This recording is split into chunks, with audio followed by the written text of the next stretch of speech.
I'm Traci Austin, your host of the People Strategy Podcast. This show provides interviews with organizational leaders and ongoing coaching experiences that highlight elevating people in organizations through a people strategy roadmap. Today, we are joined on the People Strategy Podcast by Drew Fortin. Drew and I had worked together when Drew was the Chief Growth Officer at Predictive Index, and Drew has founded and is the CEO of Lever Talent. He is a people-first, values-driven leader with nearly 20 years of growth strategy and team building experience across retail, marketing, technology, local media, and HR tech. He spent 8 years at the Predictive Index, again in that Chief Growth Officer role. He is someone who is incredibly connected into the intersections between technology and how technology can be used as a launch pad and really connecting people together. Specifically, what are those relationships that we have, and how do we move forward to create meaningful work into the future as the work that we are doing changes? So, cannot wait for you to listen into this episode with Drew and I on the impacts of AI and mission, vision, values on the work that we do every day. Thanks so much. What about mission, vision, values is personal to you? The word that comes to mind to me, it all starts with decisions. Decisions are the currency of growth. If you didn't know this, the root of decide is to kill. Herbicide, pesticide, right? When we make a decision, we're literally choosing to give life to one idea and kill another. And I say it that way, and it almost sounds scary. And that's because I think it is. Thinking of it that way, when we're in business, some of us, sometimes we're hindered from making decisions because we're more anxious about what happens if I don't get this right. And that is going to stifle growth, both career-wise. It's going to stifle decisions in the business. When we think about how scary that is, that's why it's scary to relinquish control, right? We have this huge evolution happening in like going from command and control sorts of management and cultures to autonomy and freedom. That's why there's been like OKRs, for instance, over the past few years, there's been a resurgence of those. Those have been around since the 60s. I believe OKRs are just another attempt to maintain control while trying to disseminate good decision making. For most organizations that go through OKRs, it still feels like it comes down from on high. But when you think about mission, vision, and values, or as I just refer to them as MVV, there's no better framework to align your teams, give them a blueprint for what makes good decisions, what good decision making looks like inside the organization. And the benefits of this are increased velocity of decision making. It's when you get good, sound decisions happening all at once that gets you scale, that allows you to inflect growth in any market. If you can do this at the same time, it increases autonomy, right? And so then we start to talk about, well, why is this personal, right? Like, why does it excite me? It would excite any worker, because now when we're talking about mission, vision, values, we're finding work that aligns with what does the business believe in? What is it going to become? And what are the minimum required behaviors for me to get there? That's a decision-making rubric. OKRs are not a decision-making rubric. OKRs are a scoping rubric. So if we can actually spend more of our time as leaders managing towards the MVV, holding people accountable for making decisions that align with that MVV, then we're going to get engagement, we're going to get autonomy, we're going to get growth. And as humans, we are to find work that aligns with our values and to be with others who share them. And so this is like ultimately why MVV is personal. In the essence of business, it's humanity, two individuals exchanging goods, realizing that they're better, more valuable together than they are apart. MVV allows you to actually take that personality at scale. What we find so often is that so many organizations aren't clear on what that MVV is. Yep. And when you have the lack of clarity within the MVV, and Drew, I'm sure you see this all the time, but it's, hey, why do we have turnover happening in our organization? How come like we thought we hired the right person, but we really didn't? What does that look like? Well, when that MVV is crystal clear up front, then the individual has the information to make the decisions upon it at hire. And as you're talking about it, it's like, how do we engage throughout? Well, we're going to make our business decisions through that That's right. because we now have it. It all comes down to accountability. And when we retain that control as leaders, it might make us feel good, but it's also preventing somebody else from showing you what they can actually do. And we focus a lot at Lever Talent talking with leaders about, are you working in the business or on the business? And the more senior you are, you have to focus on the business. What that means is holding the megaphone of what mission, vision, values are, continually communicating them, painting the picture, showing folks what it is, and then holding people accountable to it. Nowhere in there did I say, roll up your sleeves and do the job that they're doing and try to show them and then micromanage their tasks every day. The more that we can focus on the business, the less we have to do that. And it sets us free too.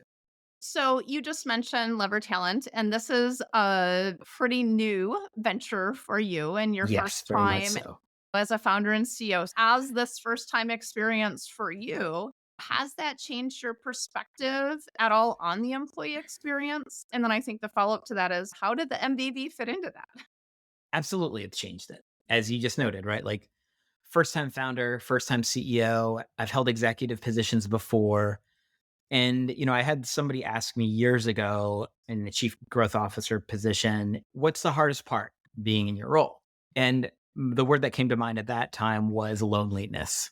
And the reason why I say it that way is I think the more elevated you get and the more you know about what's happening in the company and the different mechanics, you're often playing the game of, well, you don't want to share everything, but there's a lot that you need to share in order for people to know. So the decisions you are faced with, oftentimes there are fewer people in the organization that you can vet your concerns with and actually get that from, which is why, by the way, I'm a huge proponent of peer advisory networks and Hmm. the like. You need those outlets to process. And you don't necessarily, although you may trust your team, and there are some times where you can be vulnerable, but you also don't want to give off the idea that you're gravely concerned for where the business is going, and right, but you have these legitimate questions. So I would say that's probably like the biggest thing for me is even more so is that element of needing to figure out myself a decision making rubric and process so I can process ideas. And I'm in the predictive index world, what's referred to as a maverick. So I tend to come off half baked anyways.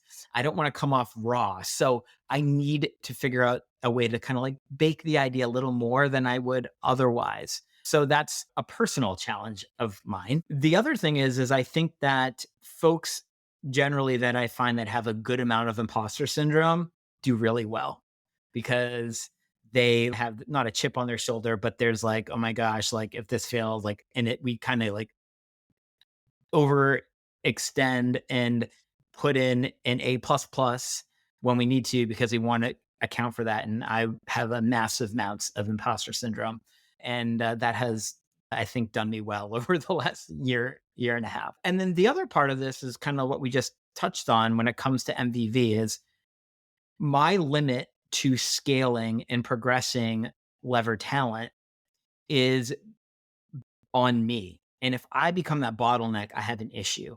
So, really trying to be okay relinquishing some of the control, relinquishing. I love to have my thumbprint on ideas. I love to get creative.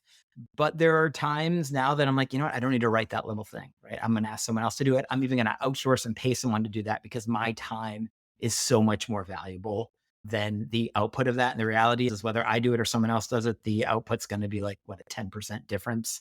It's Right. not going to be drastically different. So that's probably the other thing too is catching myself and I'm doing like deep in the weeds. I should have just outsourced this or delegated it. I heard somebody say the other day, use your MVV as a sword in your business. And I'm like, oh, that's a fun I little love analogy, that. right? Yeah. Like when you use that MVV as a sword in your business, you're really using it to make every business decision through it for kind of back to what you said at the very top, a decision to kill. Like, what are we choosing to do or not do that really aligns with this and the purpose of why we're here? Yeah. And just a note on that, right? So vision, so missions like we're always going to be on this mission. It's evergreen. It's not time bound. It's kind of like this big idea why we're doing what we're doing. I don't think businesses put enough effort into vision, which is over the next, call it 10 years, what will this become? Who Hmm. will we become? And not just Well, we're a company that does XYZ. What does it look like? Give Mhm. me a little more detail. Maybe you draw a picture of it. Maybe you write up a whole paragraph describing it. But I think the more time we can spend there actually fleshing that out, the easier it becomes to make a decision today that says, well, we could make this decision, but if we know this is what it's going to look like, we need to make that decision. So much more important. And then values, where I think a lot of people get hung up on this as well, is your vision will evolve every several years. Your values are correlated to those. It's minimum required behaviors. It's the delta between today and what you hope to become.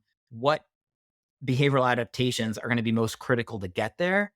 Those ultimately are your values. The values are your minimum required behaviors in the organization. Those two will change. And when we talk about accountability, and I love the whole concept of the sword with Mhm. MVV, I look at that as like the values. That is the minimum required behavior. It doesn't matter what role you're in. If you cannot behave at this minimum, right, or adopt this behavior, that's okay. It may not be the Mhm. best place here. You go do that somewhere else, but that's the accountability sword. Absolutely. And thanks for naming that because there's so much confusion, I think, between mission, vision, Oh, it's values. Like, huge. what's that distinction between mission and vision? Well, Yep. vision is the long term, values are the behavior, mission is why are we doing what we're doing? Those three are really important to pull apart. So, something else that I know you're incredibly passionate about, and it's kind of like, where are we going and what is this? In a way, in HR, it's like, well, we can't use anything that's new and scary because it can be a compliance issue, right? Yes. So, artificial intelligence. What excites you about it, first off, and why are you passionate about it as a disruptor to HR? If we think about like big human resources and we say a little bit like, what is, I'm passionate about technology's proliferation and impact of human resources, of Right. workers, right? Like, what does it mean for us, the individual? And I think we're talking about AI and maybe getting passionate about AI really just because AI is the latest, what some refer to as platform shifts, right? In the 60s, it was computers. A computer used to be the title of a person. They Mhm. were a mathematician inside. And then we had a computer that actually computed for you. And now we could actually scale and make it a ubiquity of computers. And now everyone can do computing that even didn't have this mathematician skill. Then computers was turned into internet connectivity. Well, now we can actually talk to each other through the computers. And then the computers got smaller and then it became mobile devices. Now we can actually take the computer with us and around, and there's internet connectivity and all this other thing. And now it's like, well, now that we have these devices and they're small, we can actually do transactions on these things, right? I take my wallet with me. I take my phone with me. We have a computer now, like a point of sale system. Is the cash register. It's just a tablet at most places now, right? Mhm. That brought home this whole notion of digital transformation and digital experiences. It's no surprise why we have social media and right. It's literally like to the nth degree trying to create an experience and community in a digital form. The platform shift that is upon us today is probably one of the largest that we've seen. And it's because it isn't just augmenting a part of our lives and turning a physical part of our life digital, but it's actually making us question our own existence and our own purpose. Artificial intelligence, there are two components of that. I wish the alternate component of that is what we call it, which instead of calling it AI, would call it IA. Artificial intelligence insinuates that we can rely on an intelligence that is human like, but is not a human and therefore can replace humans. But IA refers to intelligence augmentation. And that is how can we leverage the technology to augment and scale the superpowers we already have so we can be that much more super? So we can put on our superhero outfit and lift that car. That is what artificial intelligence is opening the door to for us inside business. And it's because of prediction. We're Right. using artificial intelligence and now we're using chatbots and things. So it's natural language processing and seems real. It's using large language models. Really, what it's doing is it's introducing a new computing power, and you're able to use a language model so that it can actually interface with us in a human like Right. way. But it's commoditizing that. And so, really, the data underneath it is what becomes valuable. The data that is feeding the AI model, the proprietary data that it has is the future of AI. And Right. so, when we look at just AI itself, And the impact it's going to have on work is going to take over the more transactional components of work. The objective decision makings that were literally, if it checks these boxes, it should go here. We should make that decision. AI can do that for us. Right. And before, a lot of work was that. And I think that's one of the questions right now is what does performance mean? What does productivity mean? And we have now come up against a barrier, which is productivity is not activity. And we were measuring that before in business. Well, how many activities do you have? How many projects do you have going on? How many projects did you complete? And now that's changing because we can get exponential scale using AI powered products. I also think that when it comes to just human resources, we have the ability to think of AI because it's commoditizing the transactional components of work. It's leaving us humans for the more relational components of work. We are amidst a renaissance in how we think about value of humans. No longer do we need to be thinking of, oh, well, you are a cog in the machine. You are a lever for us to pull. And hopefully we can put more on your back and we can get more out of you. Now we have to think about, hey, Traci, what's your behavioral pattern? Mhm. Cognitive ability, leadership ability, creativity level, ingenuity, critical thinking skills. AI is ultimately allowing us to put a bunch of disparate data together and it can find the relationships between them with little guidance. That's what you were doing. But it's the wholly disparate data systems that when you think about business strategy, AI could never do that because the definition of strategy is what differentiates your company with something your company can only do that no other company can do. So an AI wouldn't be able to know that. So that's what we're going to be relying on humans for. We're going to covet those abilities for. And what this is going to change in HR on a technical level, it's gosh, HR is just so behind when it comes to analytics. Right. And it's not behind on like it collects some data, engagement data, appraisal data. We now have behavioral assessment data, cognitive assessment data, but those are all in disparate systems in most organizations. There's a whole category of people analytics tools that are being born that are powered by AI, and you integrate all your systems into it, and it'll actually read that data, do validity studies on individuals and performance, summarize performance appraisal data, summarize 360 feedback, look at your Slack channels and your emails and your PowerPoint presentations, and tell you, well, maybe you should be talking about this right now because this is the most relevant thing you're Right. both working on, right? That's the power of AI for HR today. There is no such thing as somebody in your organization being an expert on AI because AI is so early. I read somewhere that like in general, we put a 20 to 30% premium on somebody because they have AI skills or AI experience. We are so early. Anyone today can lean in, should start using AI because it's over the next 5 years that true AI experts will be born, or those people that are going to be known for, oh, they started using these products early, started to understand what they mean. And now you can actually apply AI to your business, to your own personal credentials, use it in business strategy. So the future's bright. Yeah, absolutely. And what I love about AI is it's really looking at AI can really help us to say, here's the outcomes that we're getting to, but we need the decision making and the Mm, creativity of a human to help with those outcomes. Yet we're able to do it at a faster rate. And for a lot of folks, they don't want to do the work that AI is doing. mhm. Therefore, it's speeding up that process in a way that's saying, what are those natural abilities that you have at an exponential level? Let's turn up the dial on that and strengthen that so that again, you're superwoman within what you're doing. That's right. It opens up the door to the word to accessibility, Yeah. which is like performance appraisals. We don't want to be doing them annually. And even though everyone's like, we don't do annual performance reviews, most businesses still do them because it's an Mhm. administrative nightmare. Right. Well, now if you have AI to actually summarize a bulleted list of this is how Tracy did, or take check-ins from your one-to-one meetings and Right. kudos from your performance management, it relieves that burden. And now you can actually do performance all the time. So it definitely opens the door and makes things more accessible, will increase, hopefully, the frequency of human-based measurement, performance measurement. So when we combine the two kind of core things we've been chatting about today, which is MVV Yep. and AI, how does that impact the employee experience? MVV is freedom. Yeah, So for sure. the more, again, the more that we communicate that, proliferate that, the leaders are more focused on that than they're focused on the actual work getting done in the business. It's like, here's the umbrella, and then you're now free to move about the cabin. So I think if we can do MVV, it allows us to work at a more confident rate, and it allows us to work more disparately and asynchronously because we can trust that the decisions are going to get made.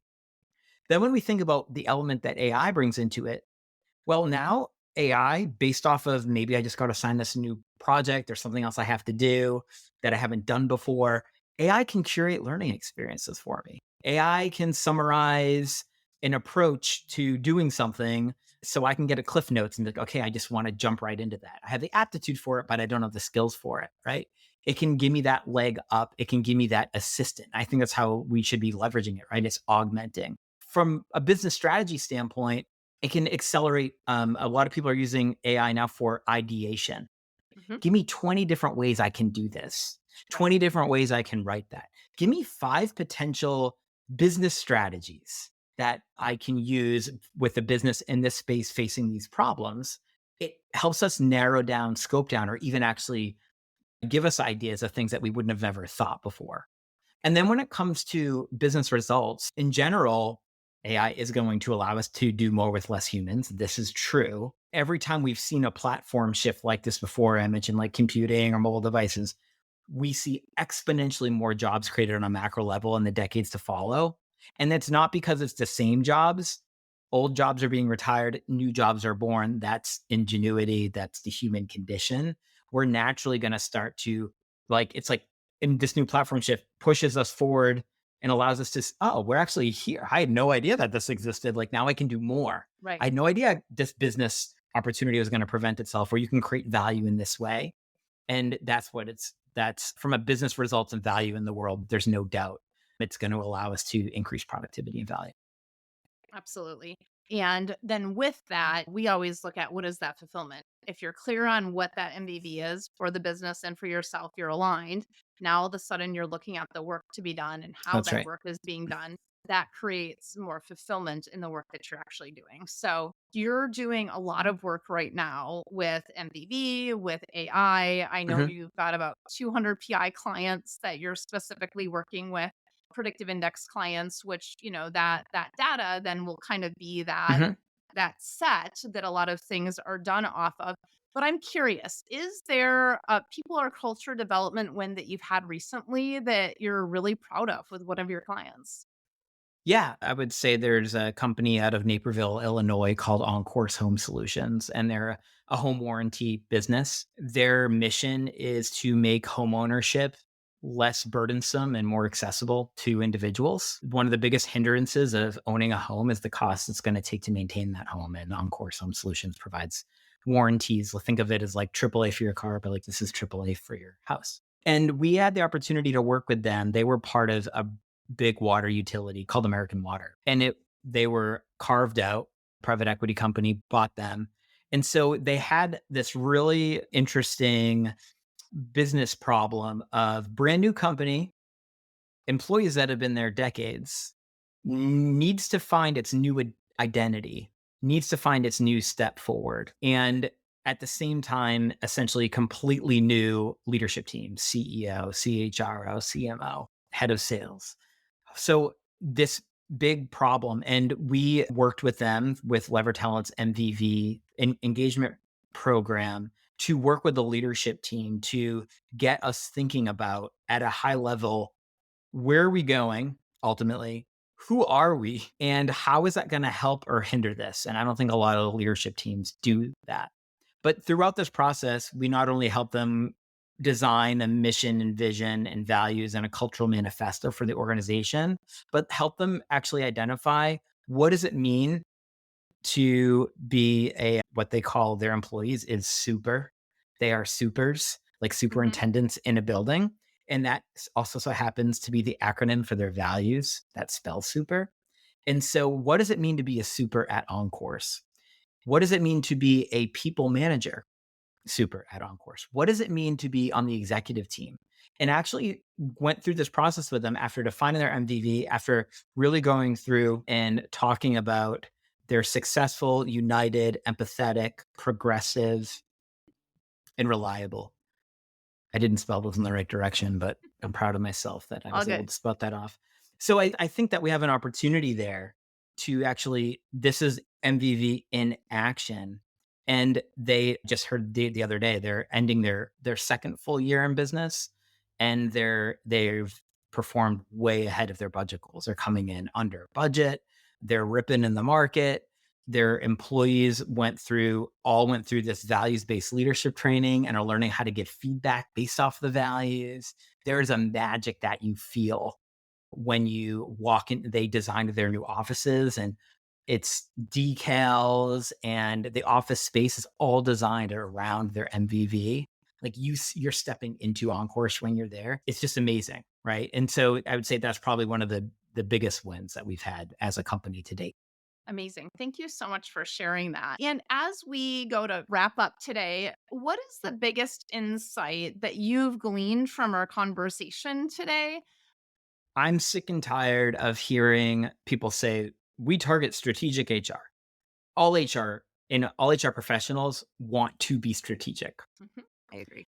The hindrance has been the compliance, the regulation. AI's going to automate even more of this, and it continues to get automated. Just like it's freeing the humans up at a macro level, it's freeing HR people to be strategic. It's not that they're not. Right. Now they can be. And one of the things that really excites me that I'd love to leave people with is, in the job space, we have ONET, which is the requirement or job description standards. There is no performance standard for these jobs. Right. And I don't think that's just because no one's decided. It's because it was too complicated. We don't have them. Well, the performance standards now we know are going to be highly related to human abilities. We have the pleasure, Traci, of working with clients that use the predictive index. This is some of the most Right. validated forms of human-based measurement. More of that is coming. So what I would leave people with, and one of the things I get excited about, is start capturing data. Don't worry about how necessarily you're going to use it. Start capturing it. Start setting benchmarks. Start figuring out when you have an inkling of correlation, then you can pay people to do validity studies. Just start capturing the data, start reporting on it.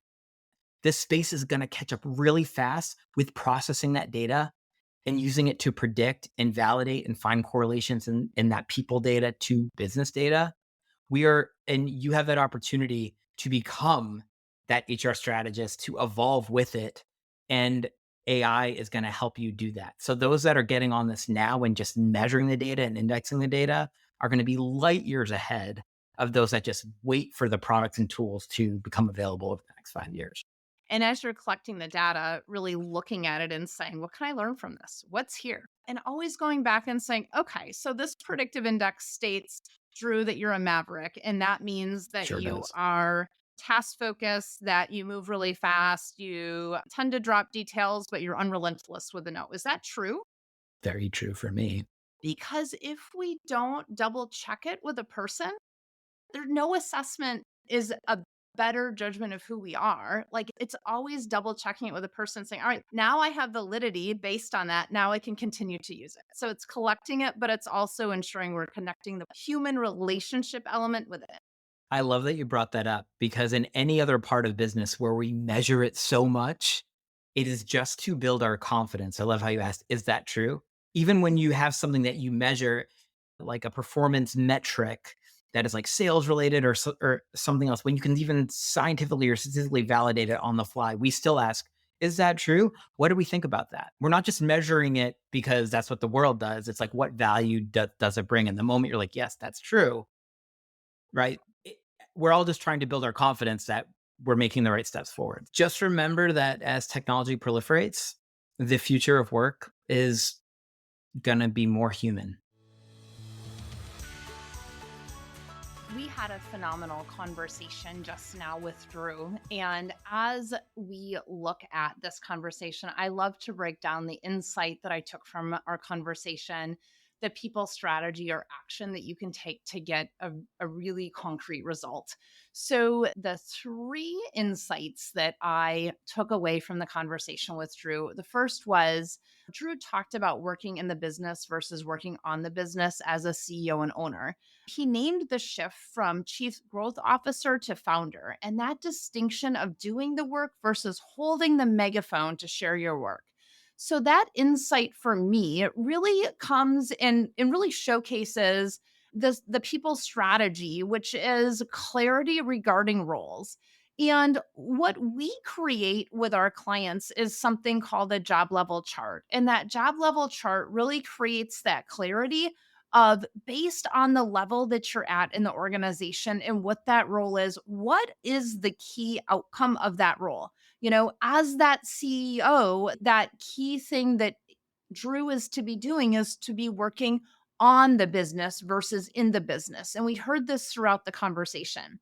And one of the things that's so important is that our staff have clarity over what is it that they are to be doing, not the how, but the outcomes and what that specifically is.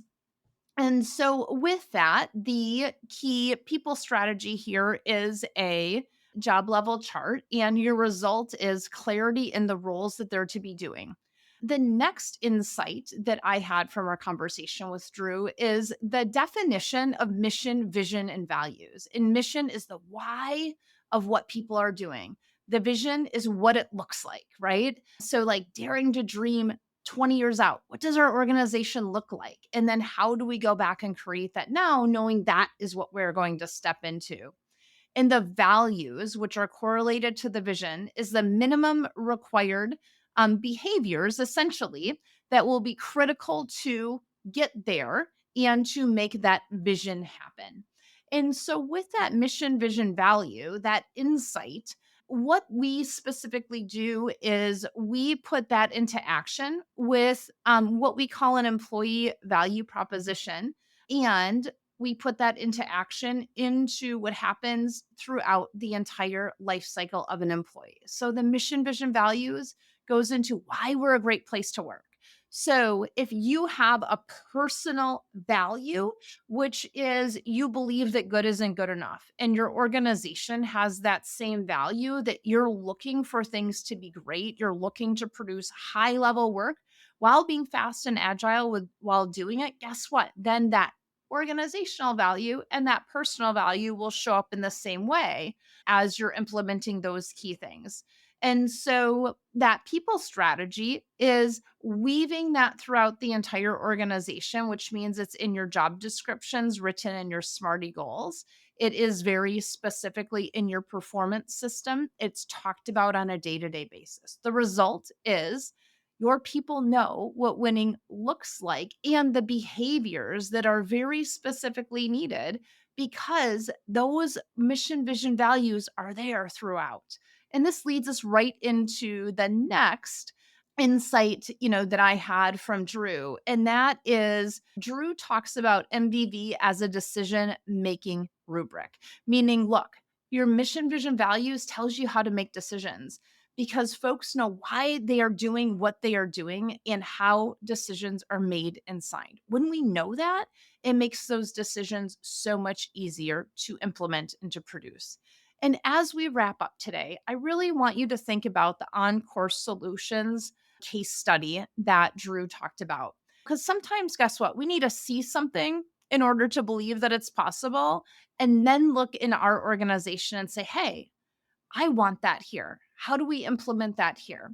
So the on-course home solutions really gave us that vision of what's possible inside of an organization so that we can take a megaphone back and say, hey, we can implement that here as well. So, with that, my challenge for you as we close out this episode of the People Strategy Podcast is to reflect on what strategies you've done a phenomenal job in.